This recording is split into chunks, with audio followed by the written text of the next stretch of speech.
Hi all, it's Rat, and after spending a week on the long trail, I am here in Rutland, Vermont, which is a perfectly good town. Don't worry about the name. We're doing about 105 miles of the long trail, getting just up to the main junction where the AT splits off from the long trail. And it was a fun week, but I thought about doing a video series about it, but in the end I just decided I'd rather focus on the hike. Now if you watch my channel, you know a lot of the stuff I do on the channel is based on the idea that you learn more from other people's mistakes. And I could have taught you a lot this week, which, yeah, I mean, you watch a lot of the other shows that say, hey, for beginners, we're going to go over this, we're going to go over that, we're going to go over that, and you can't learn anything because the people doing this have no idea what a beginner is. The first couple days went really well. I got the right pack, knew the route pretty well. There's some mud, I expected that. There were some hills, no shit. So far so good.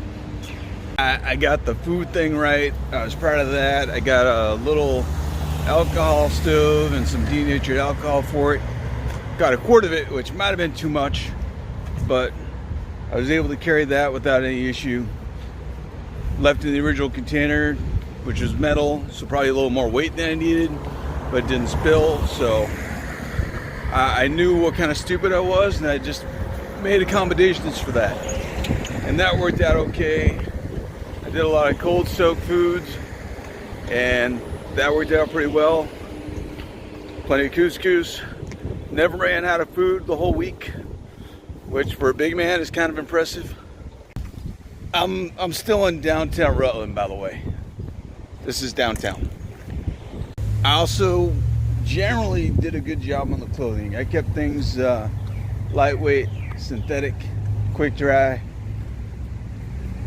and I might have taken that a little bit too far. They say you don't get boots. You gotta wear trail runners, which are basically just sneakers with thicker soles. So I did that, and they say you gotta break them in. So I did that for half a year. They recommend a specific brand name of socks called Darn Tough. And I was thinking, okay, ultralight, I'll get the really thin Darn Toughs. And that was stupid of me. It turns out the ultralight Darn Toughs are more still just dress socks for really, really long board meetings. And you don't want to wear those while hiking because they're definitely not hiking socks. I found the industrial neighborhood of Rutland called Pine Street. That's all industrial stuff, except for the guy on the bike. He's a cyclist, probably a good guy. So day 2 of the hike, old sneakers, thin socks, 22 miles, and mud, lots of mud. So day 3, I decided to go light and figure 18 miles will be enough. No, wait, was that day 3 or day 4? Hold on a sec. Day 1, 7 miles. 4 of them don't count because they're in Massachusetts. Day 2, 22 miles. They all count because they're all mud and hills and stuff and bugs. Lots of bugs still at this point. Day 3, Mount Glastonbury to Story Springs Shelter. Only 10 miles, but lots of bugs. And there was this cool couple from Boston. They gave me their bug spray because they were just out for a couple days and they're going home. And I was the only person who couldn't place their accent as Boston. Day 4, 18 miles. Started hanging out with Nameless Rich.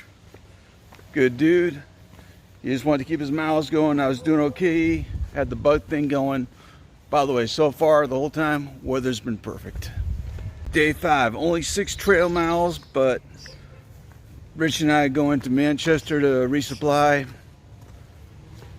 Could have been more miles if you don't count the trail miles, but you don't count the trail miles.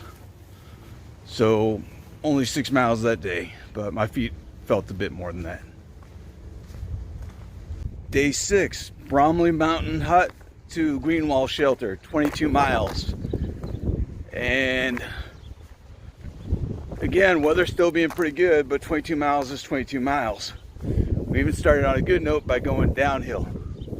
That's downhill is good, except for the fact that you're constantly stubbing your toe, which you should be paying more attention to if you know you got thin socks and old sneakers.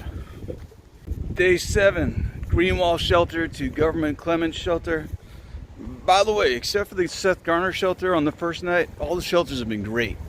And even the Seth Garner thing, it's supposed to be rustic, so no complaints there. We picked some pretty good shelters. But that was a 15-mile day, and this was when the weather started to turn bad. And here's where I made probably my biggest blunder. So this is what you should learn most, I think, is that when you're wearing thin socks and old sneakers, and you feel like it's probably a good idea to add some cushion because your toes starting to hurt, don't add another piece of cloth while walking through the rain, because what's going to happen is it's just going to soak up all the rain, and essentially that's going to become not a cushion. So that was the big mistake, I think, that just kind of ended the trip for me. But I still had to get up to a decent point, which meant day 8. Day 8, 12 miles up and over Killington in the rain. Slipped, little bruise on my elbow, not that big a deal, but the toe definitely wasn't getting any better, and I definitely wasn't getting too much smarter just yet. Besides, all my good socks were wet. Put them on anyway. Probably melt to make things less quick or something like that. Yeah, do what you could. So day 9, no trail miles, downtown Rutland. I didn't quit, I stopped. I'll get back to the trail when time allows. I thought about making just a couple of 0 days, but truth is, when I get back to work, I gotta be on my feet.